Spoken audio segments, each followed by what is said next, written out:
set down his mug, brow furrowing, as the piercing voice on the other end of the phone continued. "What's going on?" My mother's hand was still on the burner dial when she let out a breath, a word lost somewhere in the exhale. My father was mouthing something at her. I turned to my sister Emily, sitting beside me as she stirred her cereal, barely looking up as my mother finally took her hand off the dial to cover her mouth, a gasp issuing through her teeth. My chest tensed. My mother was focused on something in front of her, like if she stared at the handle of her frying pan intently enough, she'd be able to understand whatever was being said. The bacon started to burn, so my father turned off the heat and moved the pan, still looking at my mother, raising his eyebrows whenever she met his gaze, her lips still agape. Finally, she tilted the phone away from her mouth as the voice on the other end quietened slightly, and she craned her neck to look at my father. I was annoyed with Emily because she was chewing so loudly on her cereal I couldn't hear Mrs. Tomlin on the phone. Mom's eyes were beginning to turn pink and water as she told us, "Griffin died last night." "What?" my dad asked, eyes widening. The pan slid out of his hand and fell into the sink with a deafening crash. "What happened? How did he die?" I was too shocked to say anything at all. Griffin died last night. But he couldn't have.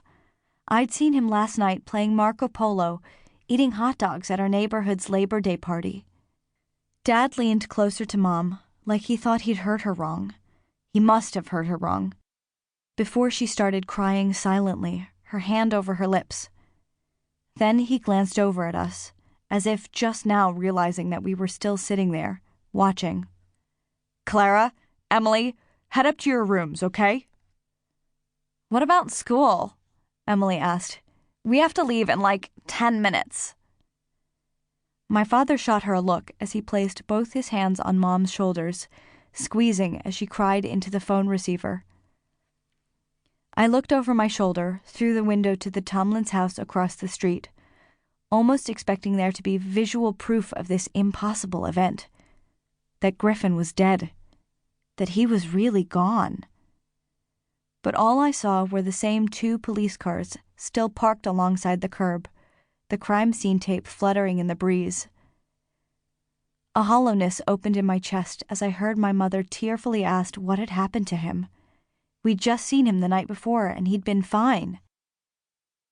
Then a numbness settled into my fingers and extended to my arms and my legs and everywhere in between. I slumped against the back of the chair and listened to the faint sound of the hysterical voice through the phone, feeling as if nothing was sinking in. Everything felt blank and unreal. Griffin Tomlin was dead. Chapter 2. 4 months later. I heard my mother entering the house through the patio door downstairs from my bedroom, the swoop of the door closing behind her, and the clomping of her boots against the floor as she maneuvered around the table and chairs in the dining room. I imagined her peeling off her dirt-caked gardening gloves as she walked into the kitchen, past a chair no one sat in anymore, and dropping them on the counter. In the 3 months since Emily had been arrested, my mother had become more obsessed with gardening than ever before, spending hours outside as she tugged out weeds, planted autumn flowers, and filled her watering can with the hose. The head of her trowel was dented and white at the edges from scratching against pebbles in the dirt, and the elastic of her gardening gloves was worn and stretched. The back of her neck was sunburned from spending so many hours tending to the flower beds. They used to bloom with vibrant petals, but now, in January, there was nothing for her to plant, nothing for her to nurture. I thought maybe she would have tried to convince my father to buy her a greenhouse so she could continue her intensified obsession with botany and not focus on the fact that her daughter was awaiting trial for the murder of her best friend's son.